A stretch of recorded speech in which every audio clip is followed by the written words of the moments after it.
large, sophisticated manufacturing plant where they build wind blades out of wood and fiberglass.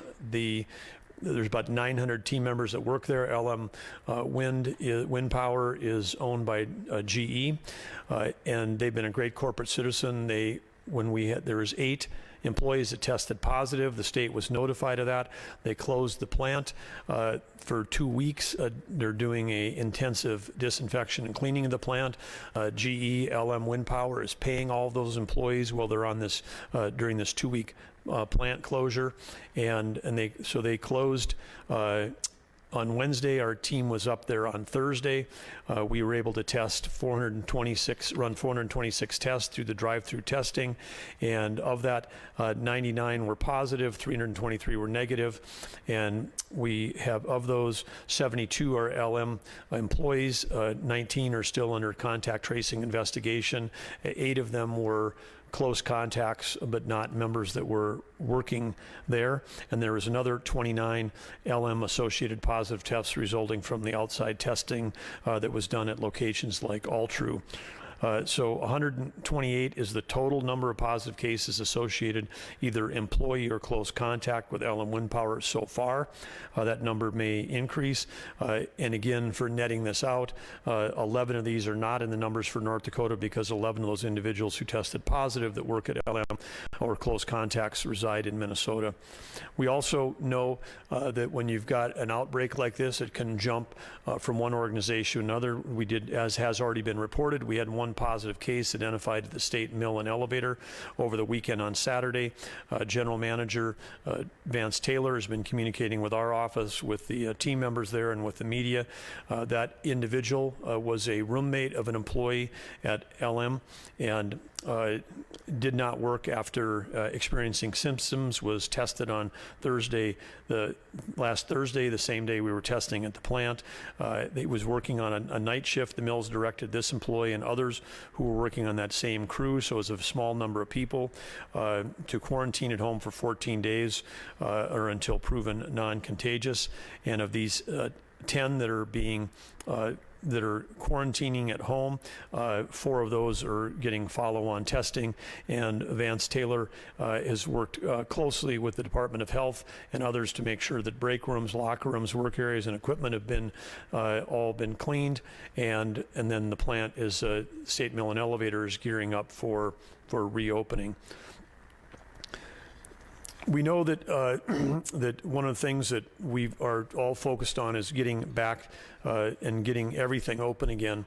Last Thursday, the President released his Opening Up America plan, and we continue to take a look at those guidelines for phase 1 and those recommendations and how they can work for North Dakota and how it relates to our own previously announced North Dakota Smart Restart plan.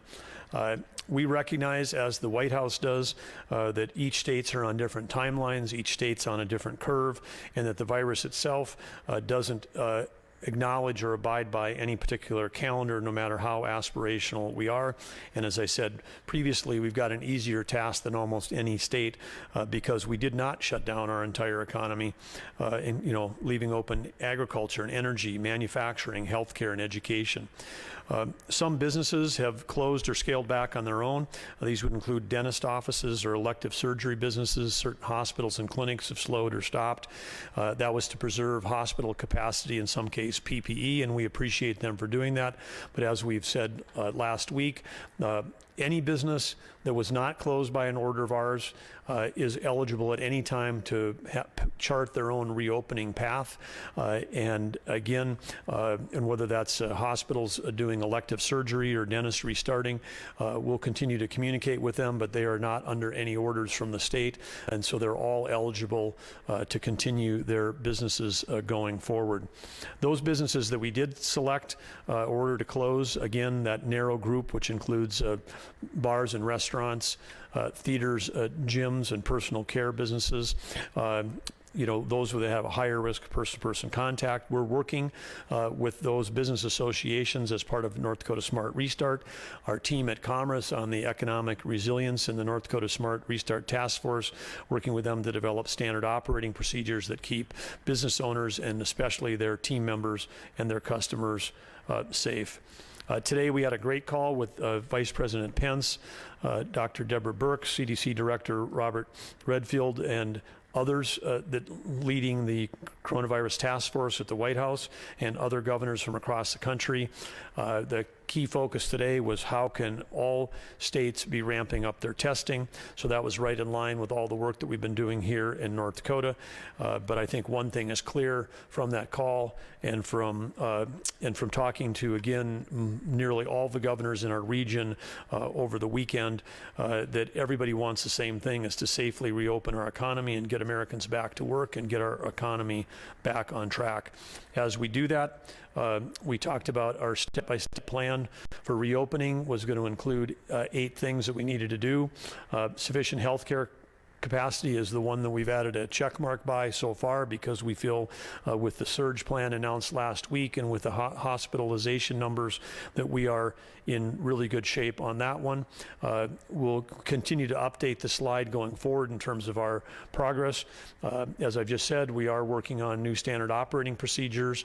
We feel quite good about where we are in terms of having PPE, but 2 of those areas that we want to focus on a little bit today, or make an announcement on today: widespread rapid testing and robust contact tracing.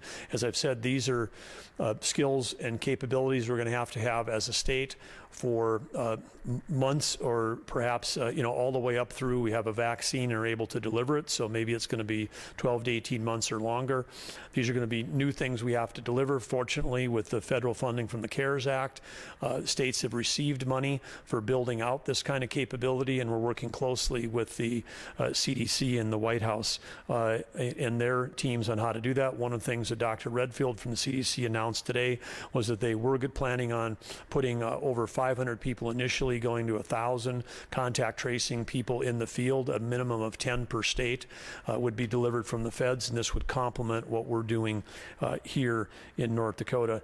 But knowing that we're going to have to build essentially new capability from scratch, we've been kind of building it while we're flying the plane the last 4 or 5 weeks. We knew that this is going to go beyond the capacity and capability we've had, because we said when you think about testing, it's not just what we do at the lab plus what happens at the providers, at point of care, or in providers' labs. Testing is going to be something that almost every business, certainly anybody who's a major manufacturer, has a lot of people working in spaces where they're working close together and can't maintain that distance. They're going to have testing as part of their normal course of business going forward. So we're happy to announce today we've been looking for and happy to land 2 leaders that are going to come in and help lead these efforts. And so that is fantastic that we have that. And let me talk about the first one, which is Brigadier General Robert Schulte. If we can pull that slide up. He will be leading our statewide testing team. General Schulte has been the Chief of Staff for Air Joint Force Headquarters, North Dakota National Guard. He's a Mandan native with a doctorate in health professions. He was Medical Group Commander for the North Dakota Air National Guard from 2012 to 2019. We're very excited to have him join and leading our statewide effort regarding testing. Testing goes hand in hand with contact tracing. We're very pleased. We've got a great leader from the private sector who capped off a fantastic career and retired, but not for long, because we've pulled him back into service here to serve his state. So we welcome Vern Dosh leading our contact tracing team. Vern served in the rural electric and telecom industry for 45 years. He was president and CEO of National Information Solutions Cooperative from 2002 to 2019. NISC is an IT company that develops and supports accounting, billing, and engineering software for more than 850 electric co-ops, telephone companies, and municipalities in all 50 states and Canada. So with his background on software and IT and his understanding of taking a systems approach, Vern is really going to help, because this contact tracing has got a big IT component to it. We're very grateful to have Vern and General Schulte on board, lending their expertise and leadership to complement our highly capable Unified Command, and they'll be reporting into our Unified Command leaders, Tammy Miller and General Dorman. Next topic is one, today is a day where we're all focused on the coronavirus, but today was also interesting because in markets that matter to North Dakotans made history today. There was some certain anomalies going on today in the oil price futures market, which oil price futures market started trading on the New York Stock Exchange in 1983, so that's been going on for 37 years. A number of things occurred today that people would have never predicted. So as I said earlier, some people talk about statistical probabilities, and they call something very rare a black swan. It is more like a flock of black swans has descended on us, because this is certainly wasn't something that could have even been predicted a week ago. Everybody understood that we were having demand shock with a meaning that the normal worldwide consumption of oil has been slightly more than 100 million barrels of oil a day. So North Dakota would have been contributing about 1.5% daily to the world's oil supply. It's estimated that the demand for oil worldwide has dropped by more than 30 million barrels per day, so from 100 down to 70. You can drop demand faster than you can shut off production. That difference has been quickly, as they talk about in the industry, topping the tanks, meaning that the places to actually physically store produced oil are running out. In futures markets, contracts have end dates. Tomorrow is the end date of the contracts for May futures, and so people that had no place, that physically were long oil and had no place to store it, literally got themselves in a situation today where they had to pay people to take it. So not only did the WTI, West Texas Intermediate Crude, that's the price that North Dakota Oil is based off of, was trading in the $18.23, I think, when it closed on Friday. Today it closed at minus 37. So this is a hard thing to comprehend, but at the end of the day, people that were left when the musical chairs was stopping in terms of the futures contract were paying $37 a barrel, paying $37 a barrel for someone to take their oil. So this is how it can drop into a negative price. The good news is that when you have, which is called not just cleverly, but actually academically, a contango situation. This has been labeled extreme contango, but this is a market options trading phrase where you end up with the current price being below the futures price. The fact that next fall's price is in the 20s and a year from now maybe even the 30s actually implies that people have a belief, a bullish belief, that the price in the future will be higher than it is now. That's a good thing, but still for the moment, this feels a little bit like economic Armageddon for North Dakota, because we have such dependence on particularly at the state level, of paying for our state expenses with oil and gas tax revenue. To respond to this, we've called for an industrial commission meeting to be held tomorrow, an emergency meeting. We'll be considering at that commission meeting an emergency order to classify oil and gas produced at a loss to be considered a waste. This would allow oil and gas produced from wells at a loss that would be required to be shut in. That in North Dakota Industrial Commission emergency order would be effective for 40 days. That's the maximum length that we can do this. And this again would prevent companies from being forced to produce at a loss, and protect the economic health of producers and help prevent bankruptcies. And when I say protect economic health, all the producers in North Dakota are already under extreme economic pressure because of the drop in demand that we've seen, and we as a state in partnership with them need to do everything that we can to help them remain viable, so that when we come out the backside that we actually have a functioning industry in our state. And again, when I say partner, we are, because the state of North Dakota works closely with that industry, and that industry pays a lot of the bills here in North Dakota. Unemployment claims, regular over the weekend, claims 1,654. The pandemic unemployment assistance, 257, nice to see that slowing down a little bit. And pandemic emergency unemployment claims, 370, brings the total regular claims to 56,700. And each of the PUA and PEUC around 7,200 and 7,600 respectively. We talked about this on Saturday. We processed another 20,000 payments. This is where we had to do the workaround, where we had 60,000 individual weeks worth that we were trying to work through, and we could only process them on the aging mainframe in chunks of 20,000. The amount that we got through, $12.12 million worth, should get to claimants today, April 20th, and then the remainder of those payments should be processed by tonight and paid tomorrow. That was to catch up on that $600 additional federal benefit. Going forward, we won't have to do a separate run because the $600 will be included in their regular weekly benefit now that we've caught up with that new federal program.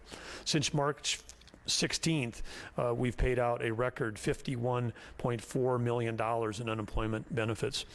Tomorrow, we are expecting to pay out another $50 million, and this would include the regular unemployment payments, the FPUC payments, and the FPUC back payments for the previous weeks missed. And so again, that will be a record single day payout, $50 million going out tomorrow. So again, thanks to the team over at Job Service North Dakota, who's been working around the clock on the IT issues and to serve the record number of people coming in with claims. We think it's it's spring right now, and shifting into a topic away from the coronavirus, did want to provide a couple updates, because while we're in the middle of this health emergency and economic emergency, it's important that we remember other dangers that can come here. We've got landowners may choose to clear land, agriculture land, with planned burns. We know that there's a lot of stubble that got left out last year, but we in the North Dakota Forest Service want to remind North Dakotans to plan these burns carefully and use caution. And before proceeding with an agriculture burn, familiar yourself with the conditions and safety requirements required to comply with the North Dakota DEQ's open burn laws by visiting their website at deq.nd.gov, and then under that, search for open burning and the permitting required.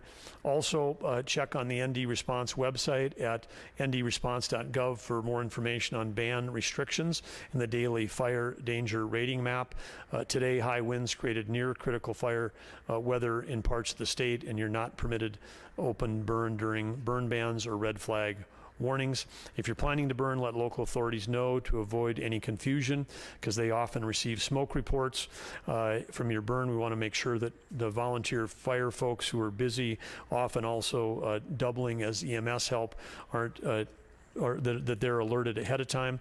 And we also, again, want to make sure that we're considering the safety of all North Dakotans. So let's work together to prevent wildfires and limit additional stressors to our emergency responders. Final update before we go to head towards closing is on behavioral health. And as we see these numbers increasing of the COVID positive results, families are being impacted. The media coverage has been intense. There's lots of misinformation around. We as adults often think that we know and understand everything, but lots of stories about how children may be feeding off of either parents' anxiety, whether it's financial or health or concern about grandparents. Routines have been broken up. Kids are out of school. They're not with their friends. They may not have been able to visit those loved ones or grandparents or their friends. But specifically, one of the fears that we know that children have is the anxiety over the unknown, or specifically the anxiety of themselves getting sick or fear of a loved one getting sick. It's important, if a loved one does get sick, to acknowledge the child's feeling is important. Your child may want to help their family member while they're sick. Encourage them them to send letters, cards, art projects, or if your loved one is well enough, try a video chat. The behavioral health team has posted a new resource under their parentslead.org/COVID-19. It's got age-specific guidance to talking to your children when you have a family member who has tested positive from COVID-19. And of course, if as parents, sometimes that job itself gets overwhelming with all the other hats that you've got to juggle. And understand that, know there, been there myself. And if you need to seek out professional help, many facilities offering telehealth services can aid in addressing stress and anxiety. Contact your regional human service center for more information under nd.gov/DHS under Find a Regional Human Service Center. Remember also, of course, when you're busy taking care of your children at home, it's really important to take care of yourself. You are your child's #1 source of strength and comfort. So again, take care of yourself. You matter. Under the good news segment, as a result of growing demand for PPE equipment, you've heard a lot about that. You also mentioned earlier that we had some things that kicked off in Valley City, designed by Valley City State University. It's been picked up by others. Gateway to Science here in Bismarck, EduTech statewide, supported by a Microsoft TechSpark donation, includes now a statewide network of school districts and universities who have 3D printers, laser cutters, and CNC machines that can create Department of Health approved face shields as one example of in PPE demand. Face shields are worn in addition to face masks to provide another layer of protection. The template was designed by Valley City State. These are printed. It takes only about an hour and a half, and they can cost less than $3.65, as low as $1. And again, thanks to the donation from Microsoft's TechSpark, the face shields will be provided free of charge.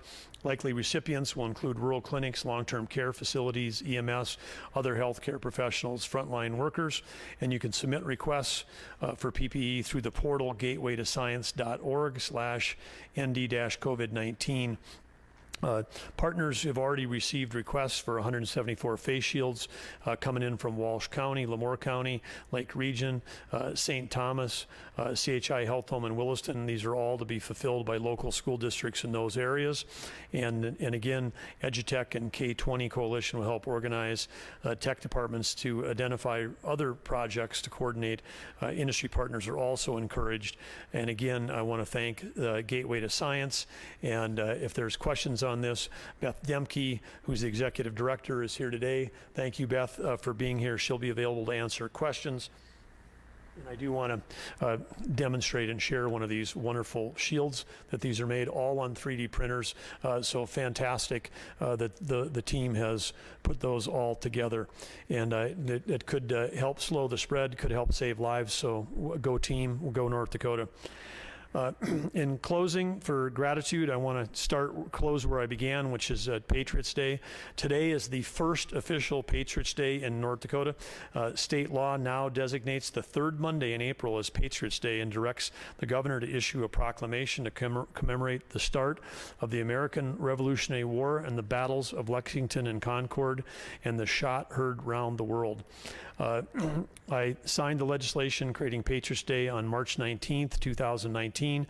We had a ceremony on April 15th celebrating Patriots Day and designation, but because the law didn't technically take effect until August 1st, 2019, this is the first official Patriots Day in North Dakota.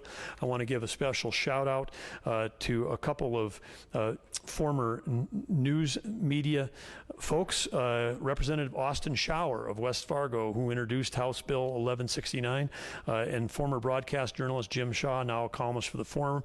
They were part of the original instigators behind this revolutionary idea, and I want to thank them. And while we can't have a large gathering today, we can all celebrate and coalesce around the ideas and freedoms that can make our nation great, pay tribute to the heroes who fought and died to give those freedoms. And I also want to just say personally, when my kids were all young, on one of our family summer vacations that often had a history theme.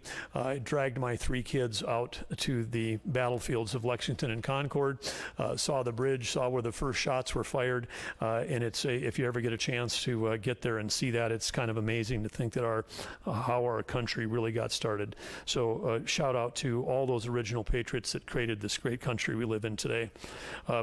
Again, in closing, in gratitude, in addition to gratitude for all the revolutionary folks that helped create America and those legislators that helped support and pass this bill, I want to close with a gratitude quote from Margaret Cousins, which says, "Gratitude can make a day, even change a life. Your willingness to put it into words is all that is necessary." So again, take a moment to write it down, send a letter, send a note to someone, and find someone with whom you've got gratitude for. Let them know, and you may be the bright spot in their day. With that, we'll stand for questions. We're going online first. We've never done that before, but here we go. Joe Bowen with the Grand Forks Herald. Some inmates at the Grand Forks County Correctional Center are destined for the state prison in Bismarck, but are being held at the county facility due to coronavirus concerns. They'd prefer to be moved to the DOCR facility based on programs and services. Do you have any plans to allow new inmates at the state prison? Is there available space there currently? Well, one thing I want to just say and give a shout out to Leanne Birch and all the folks that work in our correction facilities. She leads our effort in North Dakota, and of course we've got facilities from New England to Jamestown to Mandan to Bismarck, and so far, you've heard news all over the nation about some outbreaks and serious outbreaks in the correction system, but we're very fortunate that that hasn't happened in North Dakota yet, and part of that's because of good planning and good execution. We did, in an effort to, as we say, de-densify, make sure that we had the ability to have space to isolate people if there was a case. We did, at the state level, stop receiving transfers from county to state for a period of time, and then as people were coming up on parole and their release dates, we were able to move people out that weren't a threat to the community and create some space, and that's, again, I would call that a best practice, so that if we do end up with an infection in one of those facilities, we've got the room to isolate people. So I would say that I don't have an answer today specifically about the Grand Forks transfers, but I just say I've been very supportive of the plan that's been in place. We've had great execution so far. We haven't had to divert any resources, testing or otherwise, to any major outbreaks in those facilities, and so we'll continue to manage that on a day-by-day, and we could even consider having being part of a briefing on the correction system as part of that, as one of these afternoon briefings going forward. But good questions. Keep them coming. But right now we're in the all clear mode. Lane, KX News, you guys back up and running? Okay, alrighty. Welcome, everybody. So the mayor of Grand Forks said today that they received multiple complaints about the LM working conditions last month in March, and they said the city filed those with the state and said it was a state and OSHA problem. Did the state ever respond to those complaints? I haven't seen those, but if we've received complaints, we'll absolutely look into them, and we'll see what category they might fall into. I don't know if they're if it's a labor issue or if it's a DEQ issue, but I'm sure we'll hear about it, and I'm sure we'll dig in hard on those. As I'm sure you know, there were a number of protesters outside your office today demanding that you reopen businesses, or at least allow them to reopen. You said in the past that you support their right to express themselves via their First Amendment rights, but that they should abide by social distancing guidelines. A lot of us were there, and many of the protesters were not abiding by those guidelines. I'm just wondering, do you think that they're exhibiting personal responsibility? Well, I think the point of protesting is actually try to not to follow the rules. So I guess I'm not really surprised that they weren't practicing social distancing. But again, I have got great understanding and great appreciation and great gratitude for the fact that we live in a country where we have the First Amendment right to free speech. We've got the right to assemble, and I would say that what they're what they're asking for is what we're all fighting for, which is, how do we get our economy back fully opened? I again want to stress the fact that the majority of our economy is open, more than almost any other state, and maybe that's why it accounts for the light turnout that showed up today, because there may be an understanding that we have have kept more of our economy open than almost any place in the country, and we've managed it really, really well with a lot of emphasis on individual responsibility and a very light touch from the standpoint of the government. And we, going forward, the way through this thing is going to be, again, what we've talked about, which is the ability that we have to have increased testing, we got to have great contact tracing, and we have to have people to follow the rules when it comes to quarantining, because we could be, everything could be open, whether it's in May or whether it's in August, September. And if we have an outbreak, in a church, in a bar, in a school, in a restaurant, there's going to be closures, there's going to be mandatory quarantines, there's going to be all these things that are going to become a part of the way we have to do that if we want to protect those that are most vulnerable in our society. And I'm sure that that the people that were there today also do care about those that are most vulnerable. And we, again, until we have the ability to really test and monitor anybody who's going into a long-term care facility, the 218, we're putting people at risk. I mean, people say, hey, open up a bar. Well, you open up a bar, well, then somebody goes home, and then their spouse works for a long-term care facility, and they go in, and then people die. I don't think anybody wants to be part of that connection. And with contact tracing, we might actually be able to trace it back to say this is where they acquired the infection and where it came from. So we want to, again, proceed as fast as we can, as smart as we can going forward. So I'm completely sympathetic to their goals, because we share them, which is how do we get open as quickly as we can, and again, respect all the rights that they have to protest and assemble and free speech. Dave? When you came into office as governor, you faced a fairly tough budget situation. How do you compare what's going on now with what you faced then? Well, the good news is that our budget today is at $4.8 billion, is 1.2 billion less than it was before we took office. So the fiscal discipline been exhibited by our administration in conjunction with the legislature. We're at our spending isn't at high, so we have a better starting spot. We're also in a spot where we've got the budget stabilization fund at its max, which is also a good thing, because it was drained before. Now we got 720 million in there. So those are two positives. But all of we will not be able to escape budget cuts if we have $18 oil and production shut in. I mean, because it would be impossible. And of course, there's many other governors are hoping that the federal government might pass legislation to replace revenue, to replace revenue for states that have lost revenue. That legislation hasn't happened yet, but there would have to be a monumental amount of support for a small state like ours to cover what we do, because our revenue from oil is two things: it's price times volume. And if price went from 50 to 30, our volume didn't change. But if you're talking about trying to shut in what could be the vast majority of the wells in North Dakota, and we see a production drop at the same time we see a price drop, those two factors together is going to be an economic challenge like we may not have faced before. Okay, follow up to the economic question? Yep. Okay, coming from online. April Shout out. April Baumgarten with the Forum of Fargo-Moorhead. Do you plan to call an emergency session to deal with budget shortfalls? And can we expect furloughs, buyouts, or layoffs for state government? Currently, same answer on the special session. Don't have any plans to call a special session.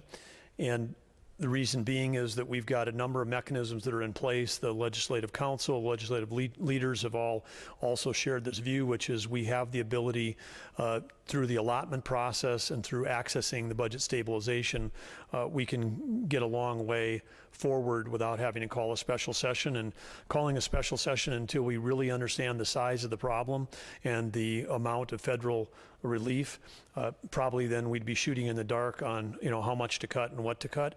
And so this is a case where we know there's going to be challenges in the future, but we have to have the patience to let it unfold a little bit before collectively we could get everybody back together. Not to mention that right now it would be a challenge from a distancing standpoint, given the existing facilities and what would have to be done in terms of sort of video meetings to make that happen.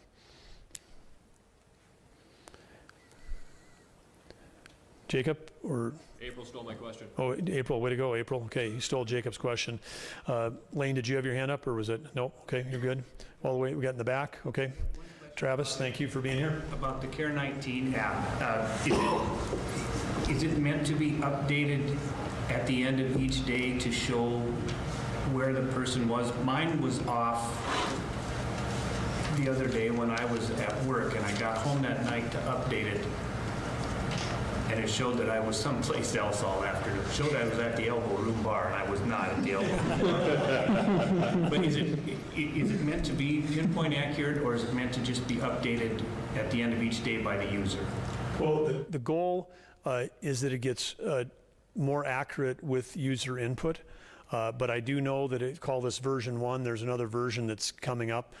There have been some reports, and anybody that is having geographic accuracy reports, as Travis was reporting, I had a few of those myself. I've sent those in to Tim Brookins at Proud Crowd. They're using that data to refine the algorithm. I think that there is something I believe what is happening is when it switches cell towers, it may indicate that you've stopped at some place when you haven't actually stopped there. The recommendation is to go into your selection and collect Alone Other and hit Alone Other in the app, and then that will then essentially understand that that was not a place that you stopped, or not a place that needs to be kept track of, because you would have had no opportunity for contact tracing. If it is work, where you can select that this is my place of work in there, then if you're having an issue with that actual address, that'd be a good thing to report. Okay, we're going to Jeremy and then back to Dave. And then online. So I believe this was a question asked last week, but how sure are you at this point that we are either nearing the peak of the cases, of new cases, or that we're at the peak of new cases? I'm not sure. And I think the way we'll know we're at the peak is after we start going down. I mean, that's the only way you know when you're there. There's so much uncertainty. That's why the predictions are very hard in this dynamic environment. We also know that we have to understand the I would say the math dilemma that we're in, because we could actually be in a spot where we'll have days like we had Thursday, Friday, Saturday, where we're going up, the rest of the country's going down, but our up is below their down. And so you may have, we're also going to have to look, and this is why we began talking to the other regional Midwestern governors last night from some of the other low count states, which is the federal guidelines actually work better if you're in New York or New Jersey and you've had a big peak and you're on your way down, than if you were someone that was very flat the whole time and you're kind of bouncing along the bottom. The trends may not indicate as much. So, and again, we've got so much hospital capacity. We again, the federal guidelines are guidelines, they're not rules.